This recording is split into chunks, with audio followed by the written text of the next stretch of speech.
नमस्कार, India news Uttar Pradesh Uttarakhand में आपका स्वागत है। मैं हूं अमजद सिंह। अगर आज हम इस प्लेटफॉर्म पे उपस्थित हुए हैं तो एक सबसे बड़ा एक पुराना मुद्दा था 84 का सिख दंगा। कांग्रेस इस चीज़ को हमेशा झेलती रही है, उसको दंश के रूप में कहीं न कहीं से मैसेज मिलता रहता है। जब भी कांग्रेस के बड़े लीडर कहीं प्लेटफॉर्म पे खड़े होते हैं, इंटरनेशनल प्लेटफॉर्म पे हो या फिर अगर हम कहें तो ये अगर पंजाब की बात हो, तो कहीं न कहीं इस मुद्दे को भुनाया जाता है 84 दंगे को लेकर के। आज इसका जिक्र हम इसलिए कर रहे हैं कि राहुल गांधी अमेरिका गए हुए थे, एक जो है यूनिवर्सिटी में, जो ब्राउन यूनिवर्सिटी है, वहाँ पे एक संबोधित कर रहे थे।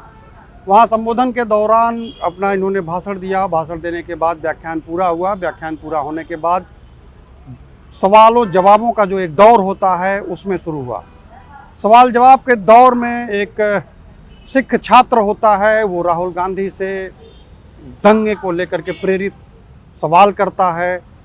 उसके दंश पर जो चीज़ उसके समझ में आई कि दंगे के दौरान का जो दंश था उसको कांग्रेस किस एंगल से देखती है, इसको लेकर के सवाल करता है और पूछता है आज आपका नज़रिया क्या है। राहुल गांधी बेबाकी से जवाब देते हैं और बेबाकी से जवाबों का दौर में राहुल गांधी ये भी कहते हैं कि जो ये दौर था उस दौर में मैं नहीं था। अगर ऐसी गलतियां हुई तो उस पर समीक्षा की गई, समीक्षा की जाती है और पार्टी लेवल पर भी इसकी बात रखी जाती है। समय समय पर इस पर विचार भी किया जाता है। अगर उस समय हुआ तो उस समय जो सिचुएशन था, क्या था, उस पर राहुल गांधी ने बोलने से इनकार किया, लेकिन कहा कि आज के दौर में मैं हूँ, मेरे हिसाब से जो हुआ वो गलत हुआ, क्योंकि उस समय मैं नहीं था, इसलिए बहुत सारी सिचुएशंस मुझे नहीं पता है, जानकारी मुझे नहीं पता है। लेकिन जैसे आज के दौर में आप उस सिचुएशन को हैंडल कर रहे हैं, हो सकता आपको पूरी जानकारी ना हो, उसी तरीके से अगर मैं हूँ तो उस समय के सिचुएशन, कंडीशन, वहाँ के बयानबाजियाँ, बहुत सारी ऐसी चीज़ें होती हैं जिसको डिस्कशन के दौरान जो रखी जाती हैं वो ऑन पेपर होती हैं, वो सारी चीज़ें ऑफ द रिकॉर्ड होती हैं। तो उस सिचुएशन में जो एक एंगल लिया जाता है, जो एक डिसीजन लिया जाता है, उस डिसीजन के अनुसार राहुल गांधी ने अपने आप को बचाते हुए कहा कि अगर आज के दौर में अगर देखा जाए तो मैं तो उस समय था नहीं, लेकिन अगर देखा जाए इस समय के हिसाब से तो जो हुआ वो गलत हुआ।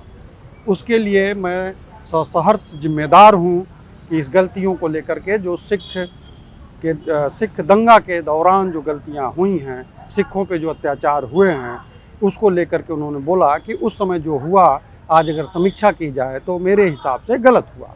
राहुल गांधी ने इसको स्वीकार किया और इतना ही नहीं, आगे बोलते हुए राहुल गांधी ने ये भी कहा कि अगर ऐसा हुआ था तो सिचुएशन जो भी रहा हो वो उस कंडीशन पे डिपेंड करता था, लेकिन आज के दौर में मैं सिखों से मिलता भी हूँ, सिख समुदाय के लोग अच्छे मेरे जानने वाले भी हैं, उनसे हमेशा मेरी बात भी होती है। और रही बात आज के दौर में, तो मैं जो एक इनका गुरुद्वारा होता है, इनकी चीज़ों में जो भी एक पार्टिसिपेट होते हैं इनके त्योहारों में, तो मैं खुद जाता हूँ, वहाँ लोगों से मेरी बात होती है, वहाँ मत्था भी टेकता हूँ। तो एक तरीके से माना जाए तो राहुल गांधी जो हैं उस गलतियों को स्वीकार भी किए और उस गलतियों को स्वीकार करने के बाद राहुल गांधी ये भी मानते हैं कि मैं सिखों के प्रति हमारी जो संवेदना है अभी भी बनी हुई है और आगे भी बनी रहेगी, और उनके संवेदनाओं का मैं जो एक सम्मान करता हूँ, जो मेरे लिए सम्मानित हैं और आगे भी सम्मानित रहेंगे। फिलहाल किसी भी अपडेट के साथ हम आपके सामने और हमारी टीम समय समय पर उपस्थित होती रहेगी। अभी के लिए हमें इजाज़त दीजिए। नमस्कार।